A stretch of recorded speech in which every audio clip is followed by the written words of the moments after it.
Muito obrigada aos dois por estarem aqui. Isto para mim também é uma honra realmente estar neste fórum e poder ter a oportunidade de conversar com os dois perante este auditório cheio. Alguns ainda ficaram lá fora, tinha uma grande base de apoio lá fora. E eu gostava de começar por vos perguntar aos dois, a CPLP, o potencial da língua portuguesa, da cultura portuguesa, é um potencial enorme, mas parece que vem sendo sempre adiado. O que é que tem falhado e de que forma é que se podia potenciar todo este valor que existe nestes 9 países, de forma a que a soma seja muito mais do que cada uma das partes? Presidente João Lourenço. Ok, muito obrigado. Eu gostaria de dizer que o projeto CPLP é muito mais do que a simples promoção da língua portuguesa. Portanto, o projeto CPLP tem a ver com a língua portuguesa, que é comum a todos os países membros dos 4 continentes, mas é cultura e deve ser também trocas comerciais, desenvolvimento económico e social entre os Estados-membros.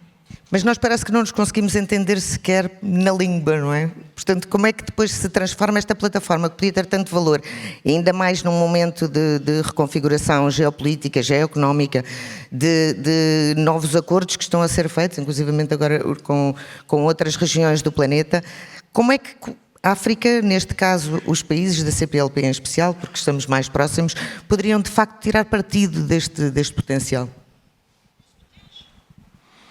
Bom, a questão da língua, eu não vejo nenhum desentendimento na questão da língua. É evidente que o português falado em Portugal não é igual ao que é falado no Brasil. Os brasileiros até por vezes dizem que nem falam português, falam brasileiro.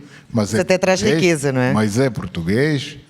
Da mesma forma que o que é falado em Angola, em São Tomé, no Cabo Verde, na Guiné-Bissau, em Timor-Leste, a língua é a mesma, só que tem nuances, existem expressões que são usuais num país e não são em outros, o próprio sotaque, a entoação das palavras, uns falam cantando, outros não. Eu acho que isso não chega a ser um desentendimento, antes pelo contrário, acaba por ser um enriquecimento da língua portuguesa. E isso acontece com todas as outras línguas, com a língua inglesa, o inglês dos Estados Unidos da América, não o inglês britânico, e nem de outros países de expressão inglesa, com o francês a mesma coisa, consoante os países, e dentro do mesmo país, consoante as regiões, norte, sul, centro, o sotaque, a tonalidade acaba por ser diferente, o que acaba por ser bom. Sr. Presidente, como é que de facto nós conseguimos dar aqui um potencial económico mais forte, mais de trocas comerciais, mais no fundo de empoderamento desta plataforma que poderia ser tão relevante até para a Europa no momento em que vivemos? Joana, permita-me só uns agradecimentos ao Presidente João Lourenço, à Primeira-Dama, é uma honra tê-los aqui. Depois, agradecimento aos governos dos 2 países, à Câmara de Cascais, a esta grande escola, de que fui professor quando ela estava em Lisboa, não pude usufruir das vantagens aqui da proximidade balnear. Estava ao pé do mar. Não, naquela altura estava mais no centro da cidade. E queria agradecer também a si a moderação. Eu vou discordar de si. Eu vou discordar porque eu acho que a CPLP tem sido uma grande realidade. Vamos olhar os factos. 25 de abril de 74. Independências entre 73 e 75. CPLP em 96. Demorou tempo a arrancar, mas arrancou. Em menos de 30 anos, temos, além da língua, uma das 2 mais importantes de longe do Hemisfério Sul, uma das 2 mais importantes no digital, e uma das 5 mais importantes faláveis no mundo. Há outras importantes, mas não só falar. São 300 milhões Temos de pessoas, avanços, eu vou só falar de presenças recentes. Cabo Verde, mobilidade. A abertura para acordos de mobilidade. Foram celebrados vários acordos bilaterais de mobilidade. A ideia de que os povos são importantes, não apenas os políticos, a economia, as finanças, os povos.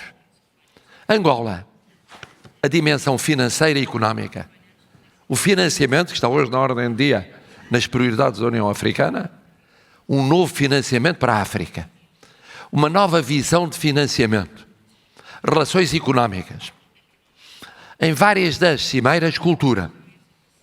Presente. Mas depois, a CPLP não é uma realidade abstrata. De cada vez que bilateralmente se celebram acordos, como ontem 11 e 12 o ano passado, com a ida do Primeiro-Ministro português a Angola, é a CPLP que está a mexer. De cada vez que se celebram acordos bilaterais entre os vários Estados-membros da CPLP, é a CPLP que está presente. Nas estruturas jovens, nas estruturas económicas, sociais, culturais. Não se vê, não se nota, só se fala quando há encontros ditos ao mais alto nível.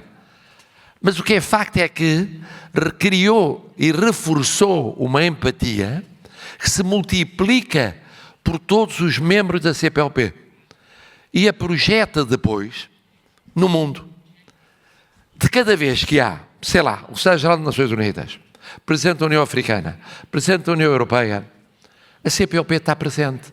Então, em organizações universais ou quase universais, a CPLP tem uma influência essencial nos respectivos continentes. No Mercosul, Timor-Leste, no Pacífico, Ásia-Pacífico. Não é visível, mas é mais operacional do que outras comunidades históricas de língua inglesa ou de língua francesa, que já são só símbolos. Não são dinamismos presentes no dia-a-dia das economias e das sociedades. Mas tem conseguido saber afirmar-se em termos mesmo económicos nestes fóruns internacionais, por exemplo, enquanto uma realidade viva junto da União Europeia. Ainda há pouco no painel anterior se falava da dificuldade que há sempre em materializar as relações entre a Europa e a África, que de facto elas existem, mas são sempre muito difíceis. Que bom exemplo. É um grande exemplo. Sabe quem é que desencadeou as cimeiras União Europeia? África? Portugal. Em 2000, em 2007. E agora vai ser a próxima em Angola. Angola representa toda a África. E na troika que lidera a União Europeia está lá um português, presidente do Conselho Europeu. Isto não é um acaso. Isso chama-se também CPLP. É óbvio que não se está a pensar apenas na CPLP, está-se a pensar na União Africana e na União Europeia. É verdade que na União Europeia há, de vez em quando, países europeus que não percebem, porque não têm essa história, não têm essa empatia, não têm essa relação, a complementaridade crucial entre a Europa e a África.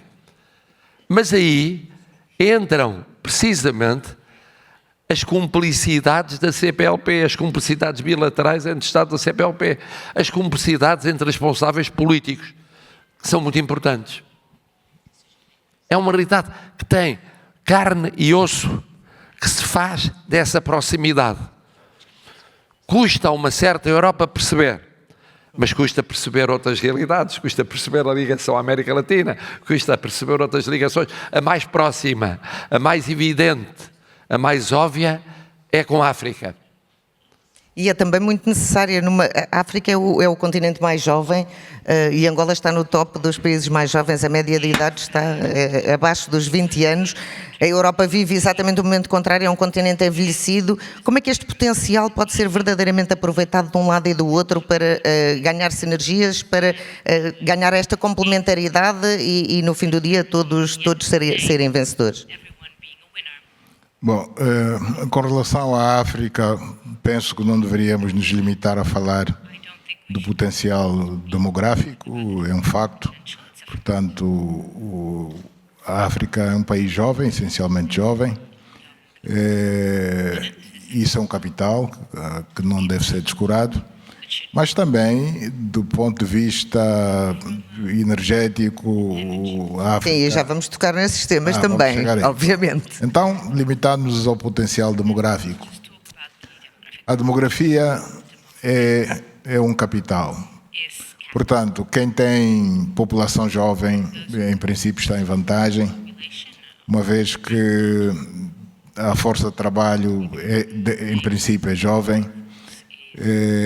Existe uma possibilidade desses jovens em estado, se me permitem a expressão, mais natural, poderem ser forjados, poderem ser preparados nas escolas, nos institutos, nas universidades e portanto, serem os quadros do futuro. Esse potencial é para servir não apenas o continente, mas para servir o mundo. Portanto, a Europa devia olhar para ele com outros olhos, investir em África, até para evitar que os jovens africanos atravessem o Mediterrâneo e cheguem à Europa nas condições que a gente conhece.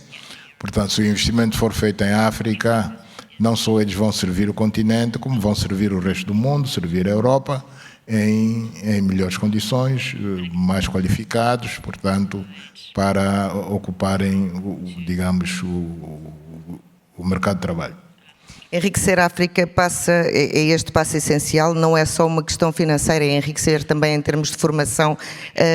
Haveria aqui uma possibilidade de estabelecer parcerias mais fortes, cooperação mais forte ao nível da formação, precisamente de maneira a encontrar resposta aos problemas que a Europa tem e aos problemas que a África tem, saindo a África muito mais rica no fim do dia e sendo capaz de ajudar o mundo a dar este passo mais para a frente.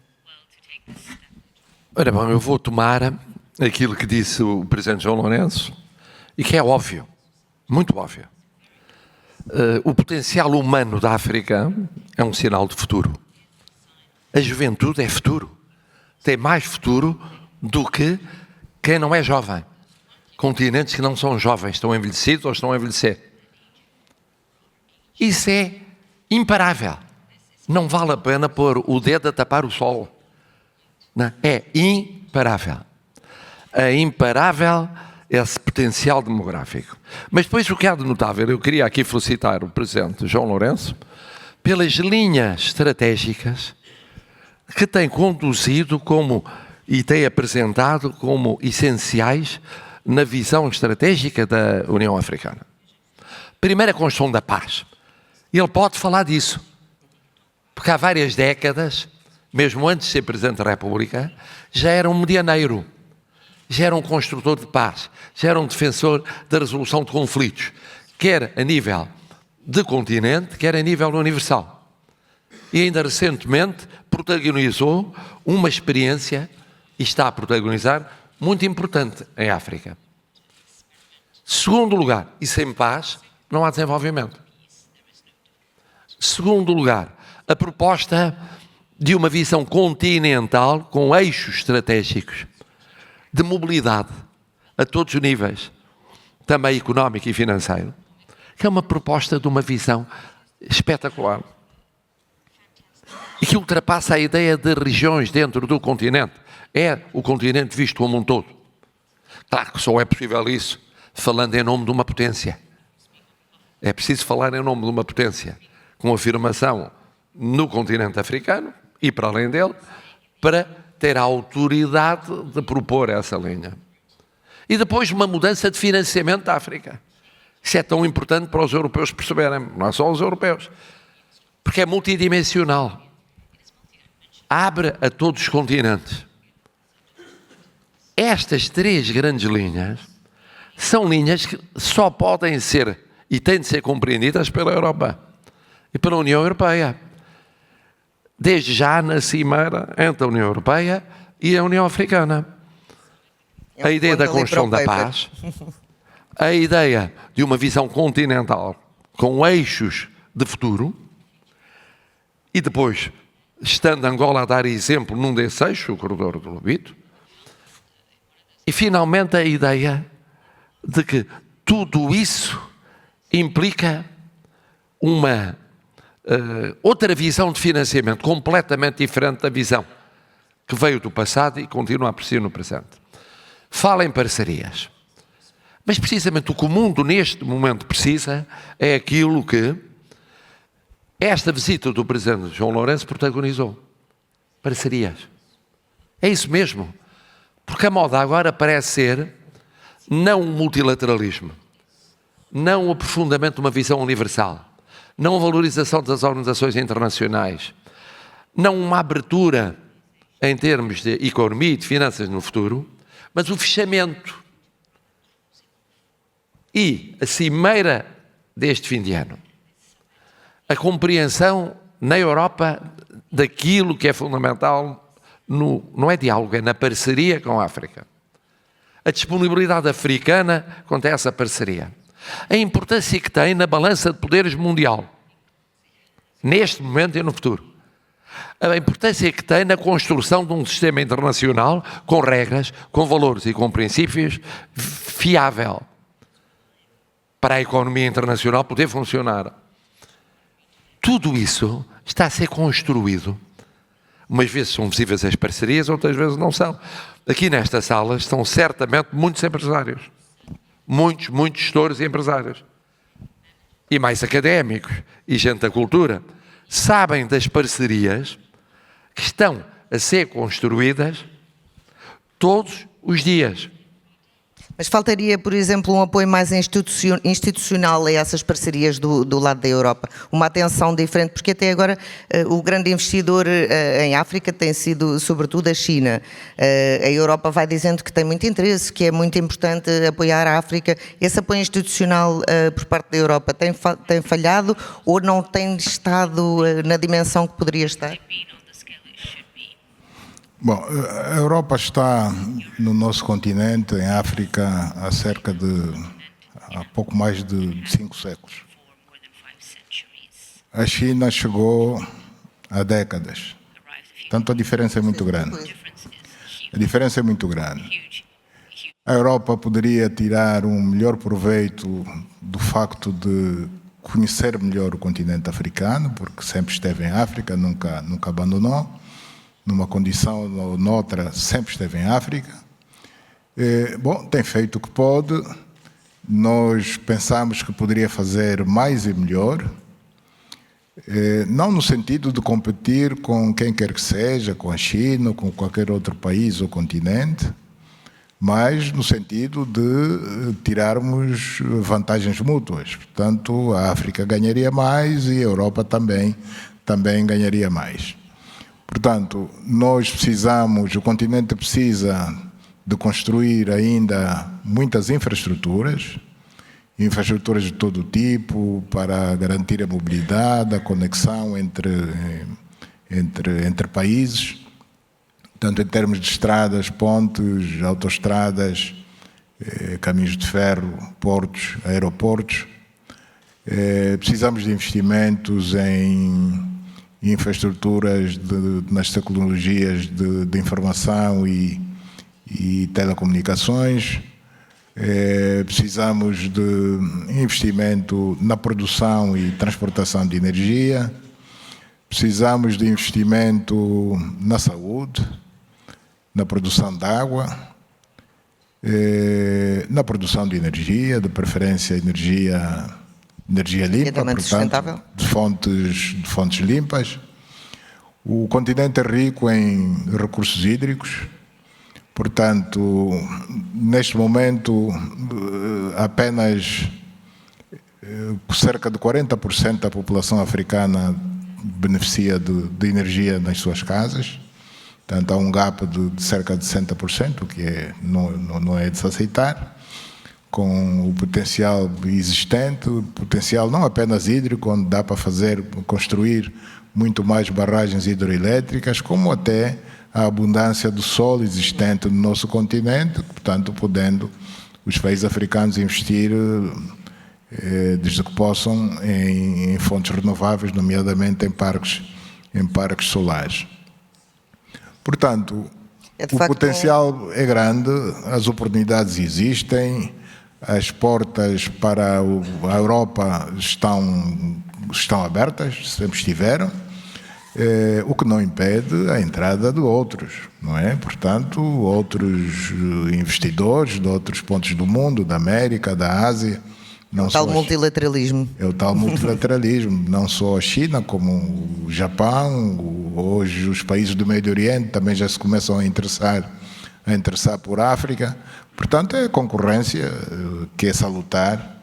Estava a falar ainda agora da energia solar, eu estava aqui até à procura do número porque é de facto impressionante.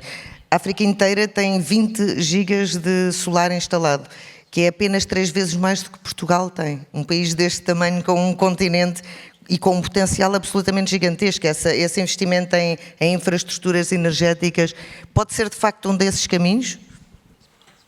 Bom, o Presidente João Lourenço abriu novamente, e muito bem, com grande clareza, pistas que a próxima Cimeira vai percorrer.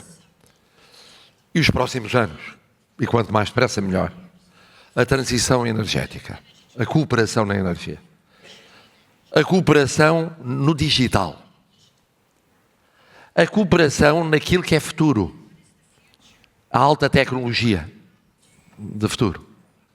Isso é inevitável. Completando, naturalmente, a preocupação de novos sistemas de financiamento, novos tipos de investimento, novo empenho europeu na compreensão da África. E aí entra a sua pergunta, aliás, muito aguda: porquê é que a Europa demora tanto tempo a perceber coisas que são óbvias? Porque a Europa forma-se aos bocadinhos, tem-se formado aos bocadinhos, e com uma atenção muito grande à geopolítica interna. Às vezes está muito concentrada demais em si mesma, no seu umbigo. Os alargamentos sucessivos, os aprofundamentos, o funcionamento institucional. Depois de quando em vez as crises dentro da Europa.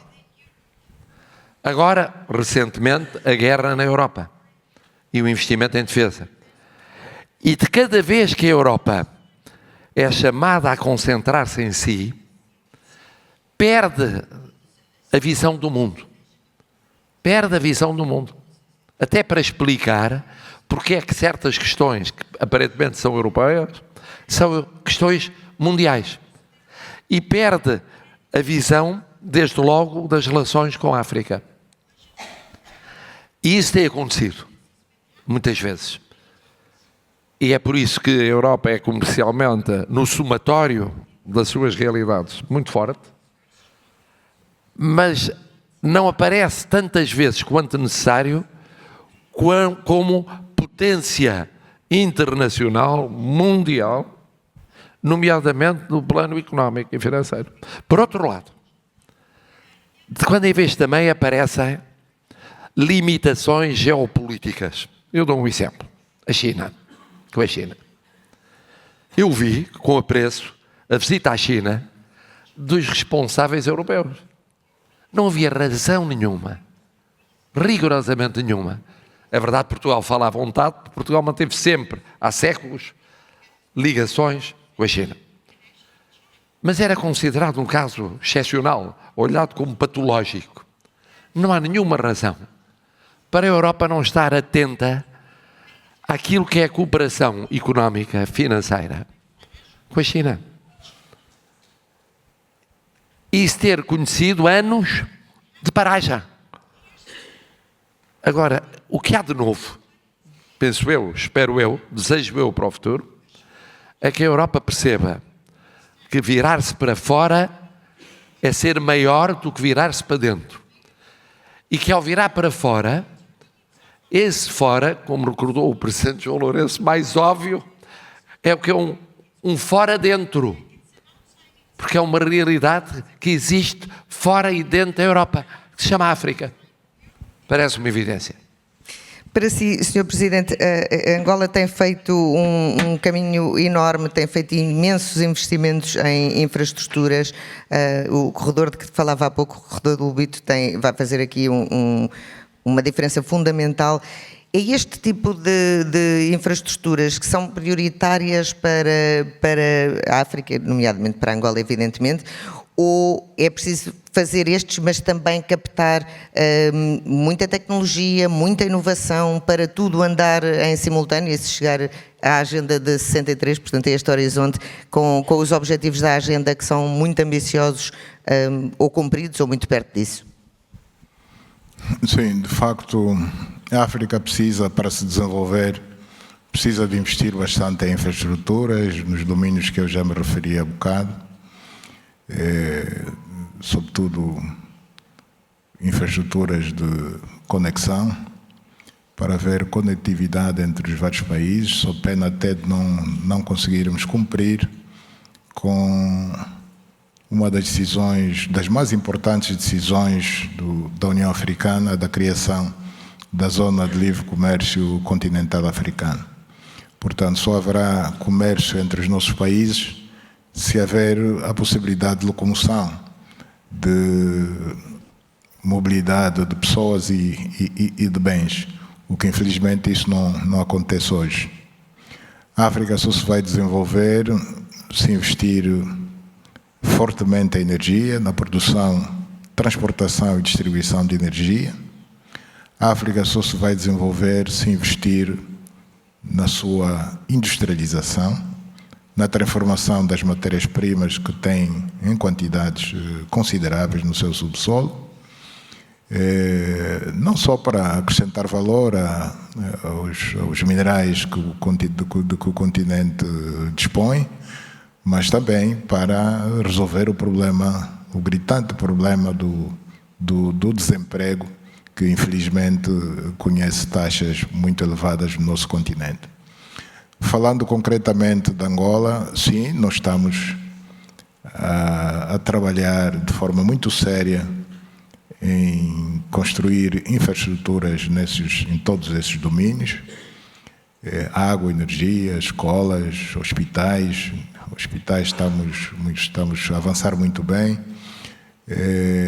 tecnologias de informação, e creio que o resto do continente tem a mesma vontade, só que nem sempre a vontade é tudo. É preciso ter vontade e é preciso ter a possibilidade, a capacidade de o fazer, ou com recursos próprios, ou recorrendo a crédito e a financiamento de outras fontes. Nós vamos realizar agora, em 2 meses seguidos, não apenas a Cimeira União Europeia-África, que terá lugar em 24 e 25 de novembro, como um mês antes, portanto nos finais de outubro, vamos realizar também em Luanda uma cimeira da União Africana sobre as infraestruturas, precisamente sobre a matéria de que estamos a falar. Infraestruturas como um fator de desenvolvimento. Portanto, isso apenas para dizer que as infraestruturas estão no topo das nossas preocupações. E não é por acaso... Podemos falar também do setor primário, porque Angola tem um potencial agrícola também gigante, não é? Sim. Não é por acaso que, quando recebi o convite do Presidente Marcelo para vir a Lisboa e falar aqui perante este Fórum Euroáfrica, tomei a liberdade de sugerir ao Presidente Marcelo que da União Africana trouxéssemos também a senhora que responde pelas infraestruturas do nosso continente, portanto, a responsável pelo NEPAD, que está aqui presente, ali sentada, é a senhora Narde, porque, de facto, as infraestruturas são fundamentais. Sem infraestruturas não há desenvolvimento. As infraestruturas são fundamentais. Nós falamos de infraestruturas muitas vezes enquanto construção, os hospitais, as linhas de ferro, por aí fora, as infraestruturas energéticas, mas há também uma infraestrutura de formação que é preciso garantir, e nomeadamente num dos pontos que o Presidente João Lourenço falava, que é a saúde pública, que também implica grandes desafios. Poderia haver uma maior ligação entre as estruturas de saúde dos 2 continentes, precisamente para acelerar aqui alguns passos, nomeadamente até recorrendo a toda a tecnologia que existe hoje em dia?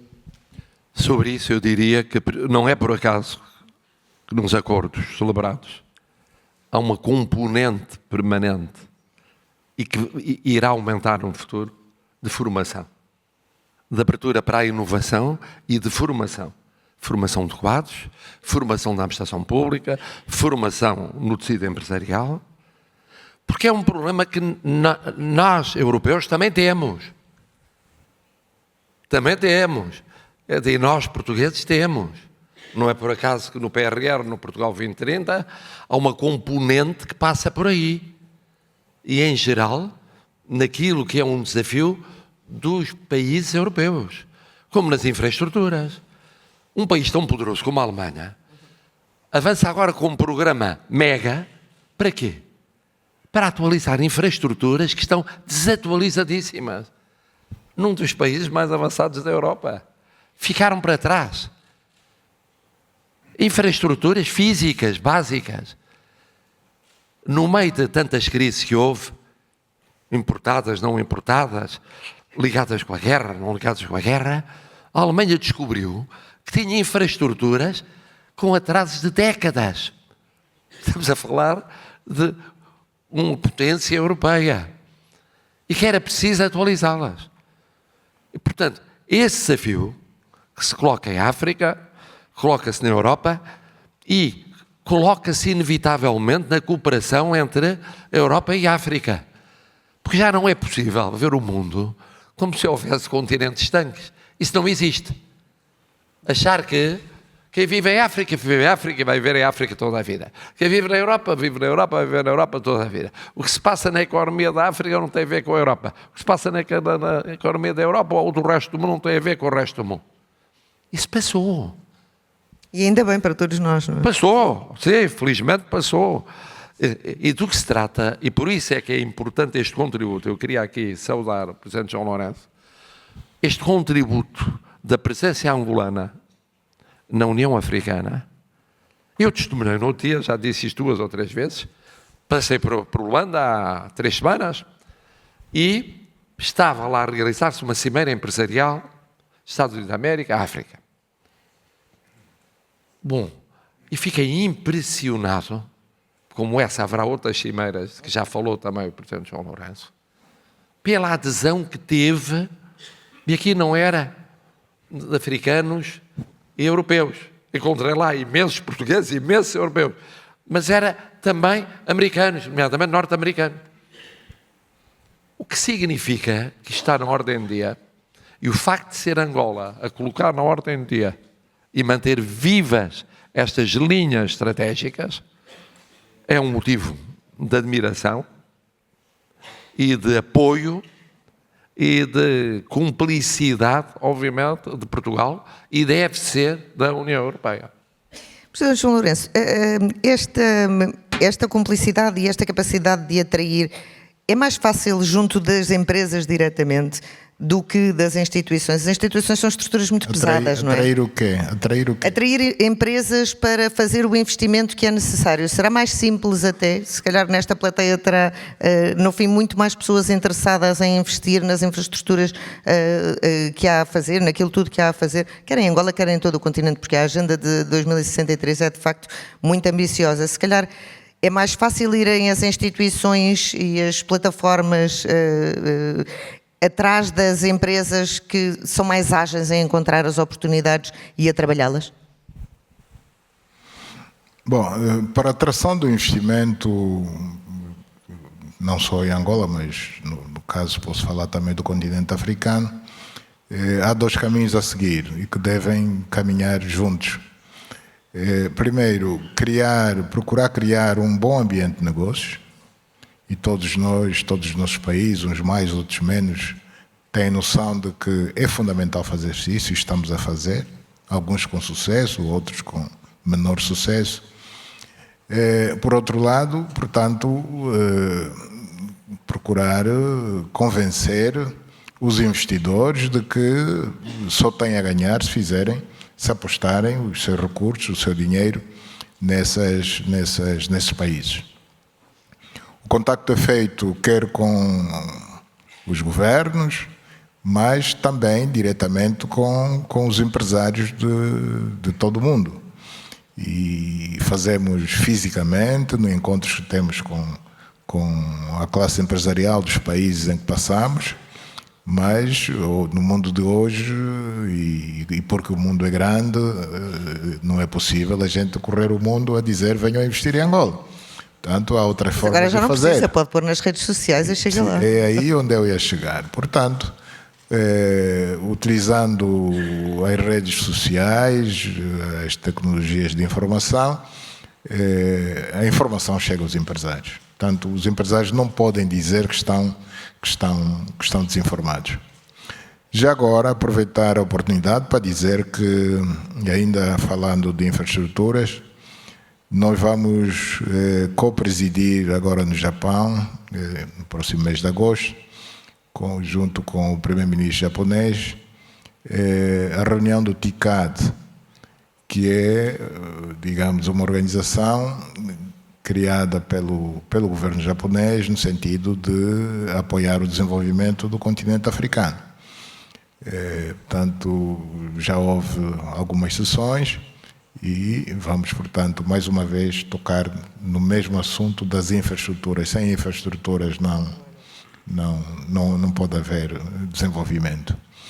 E falando em Japão, dizer que a África é atrativa para todos. E nós ouvimos muitas vezes, e com alguma perplexidade,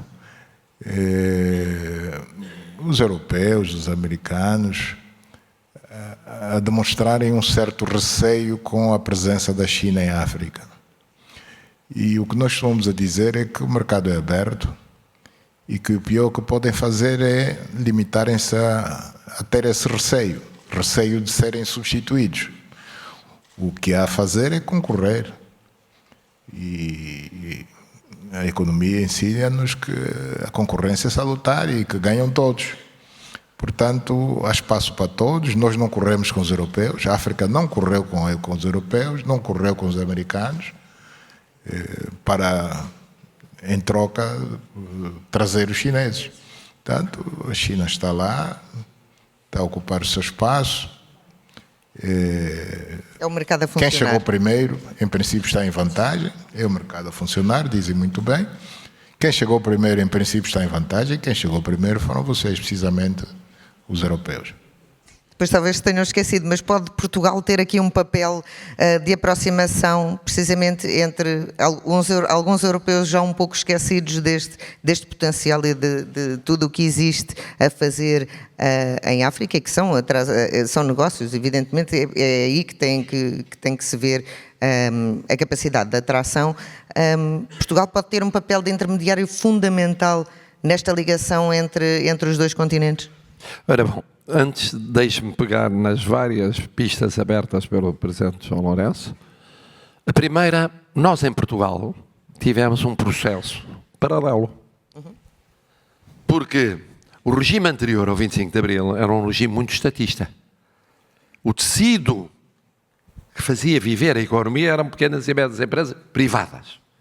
Mas nos grandes setores o controle estatal era fundamental.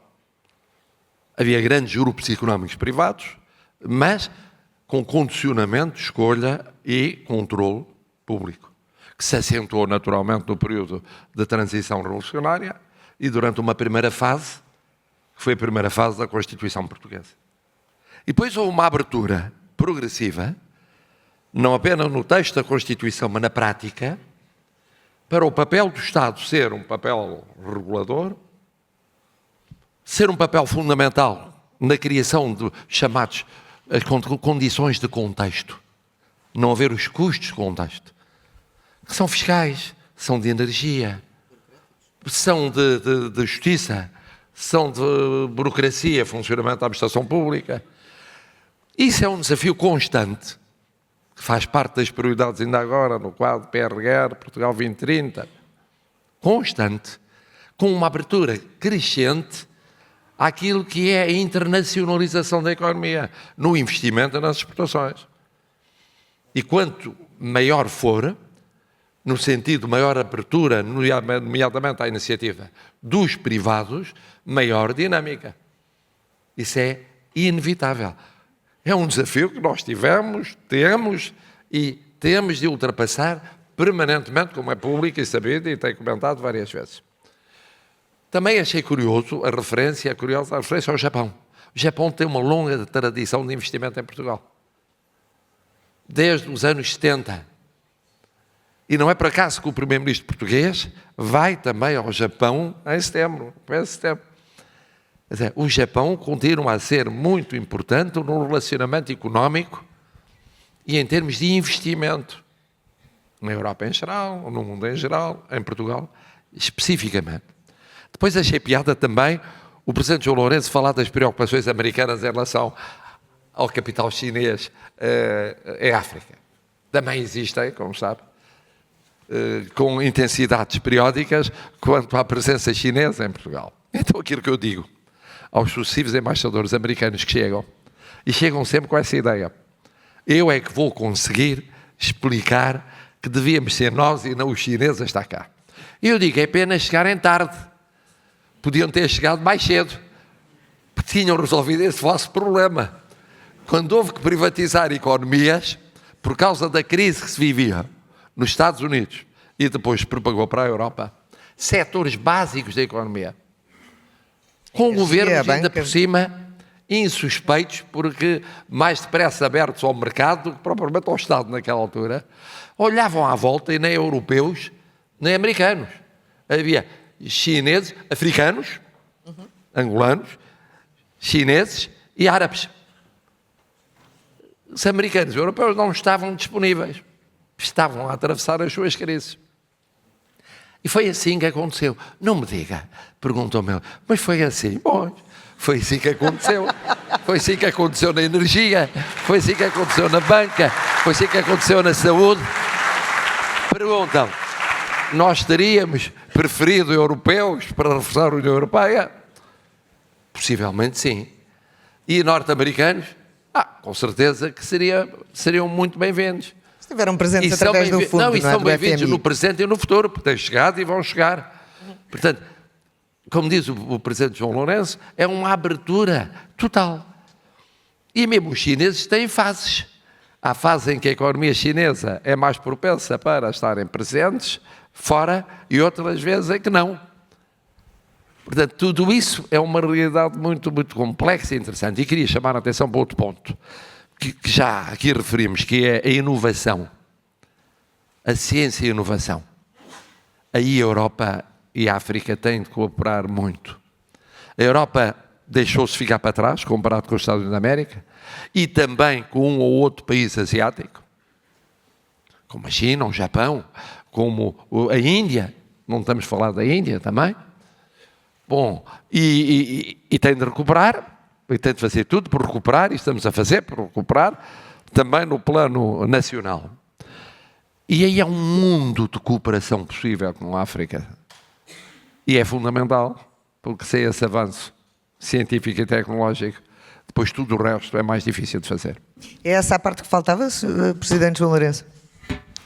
Bom, eu gostaria de dizer que a África é o continente do presente e do futuro.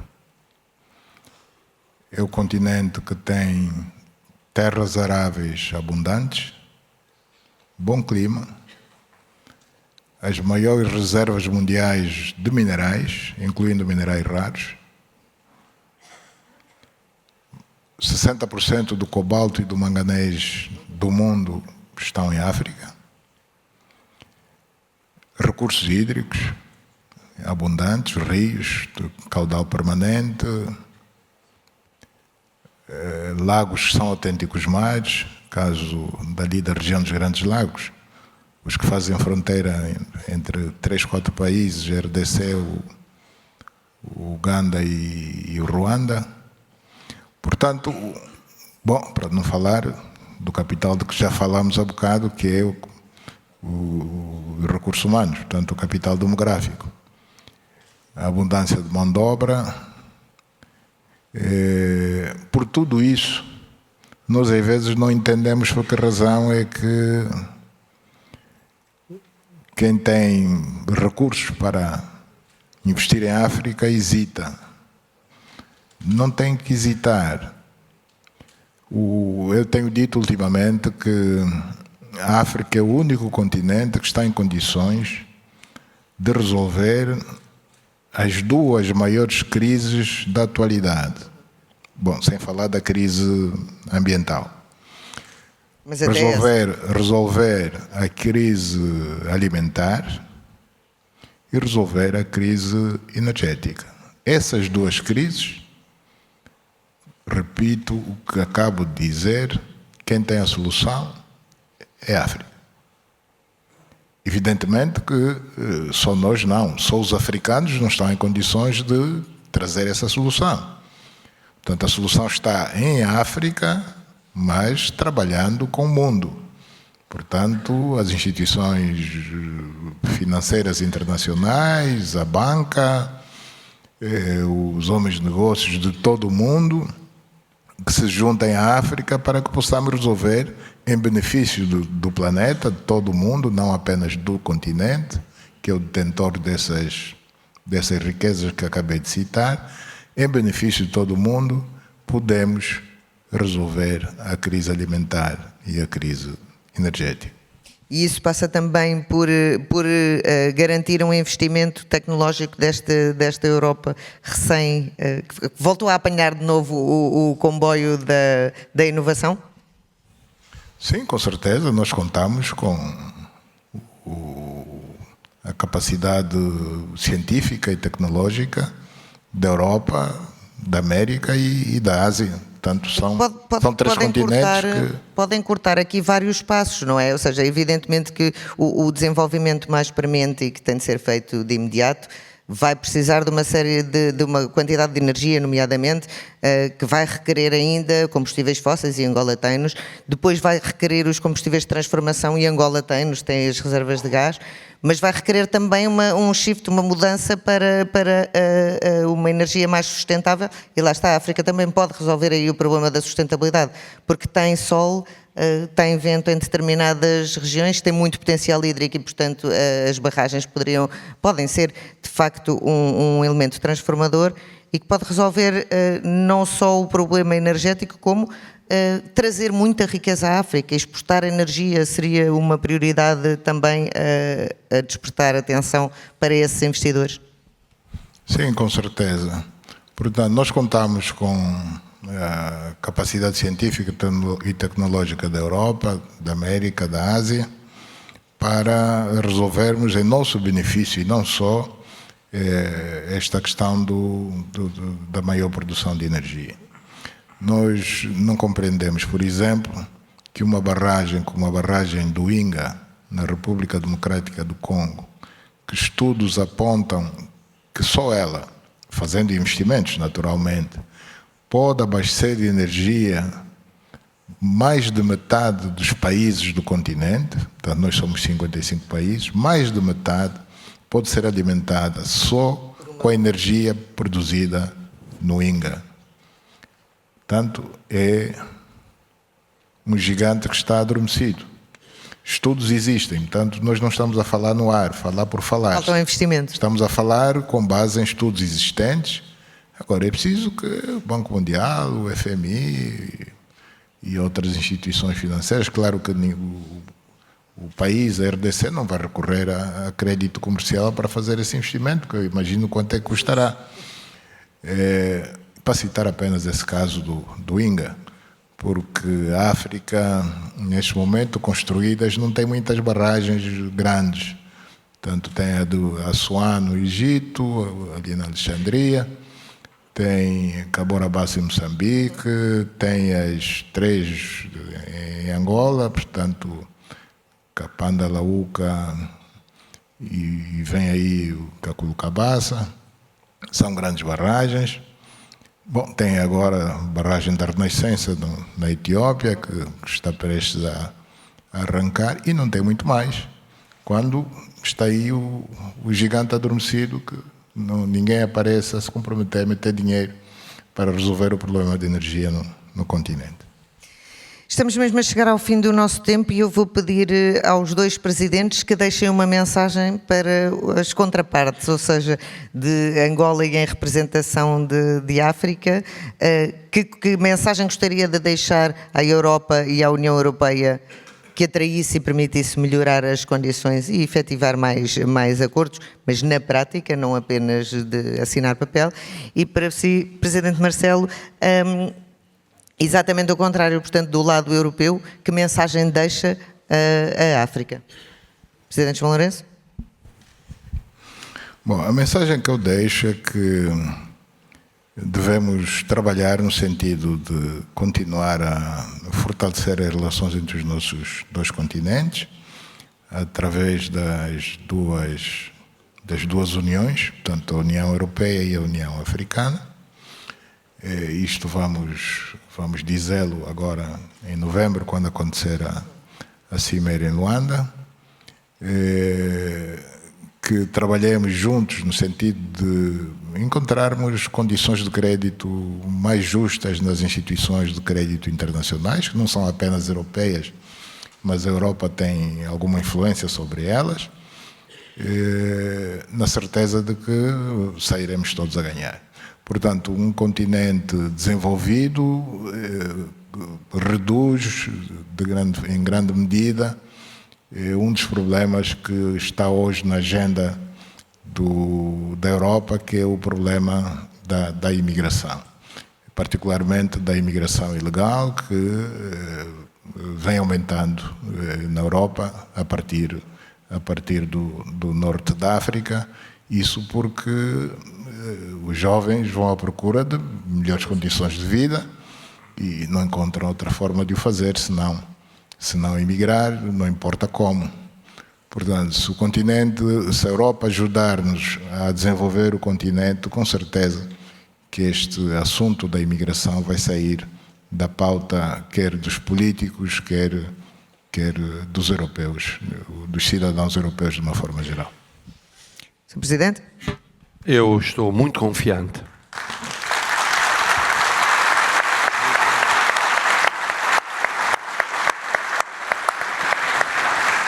Eu estou muito confiante no empenhamento europeu, naquilo que é um salto qualitativo da União Europeia, nos europeus. Estou muito confiante na Cimeira de Luanda. Estou muito confiante que significa uma nova fase, um novo ciclo nas relações entre as duas uniões, entre África e Europa, Europa e África. E já agora, se me permite, estamos mesmo no fim. Agradeço novamente ao Presidente João Lourenço a sua vinda. Agradeço a si a sua moderação. E agradeço ao Conselho da Diáspora, tinha esquecido de dizer, o ter reunido, tomado esta iniciativa de reunir tanta gente aqui durante 2 dias e à distância no digital, que eu pude confirmar que realmente existia, potenciando aquilo que é a sua função, que é realmente olhar para os problemas essenciais do mundo, e aqui um problema essencial chamava-se diálogo, cooperação, futuro entre a União Europeia e a União Africana. E também entre Portugal e Angola. Muito obrigado. Okay, muito obrigado.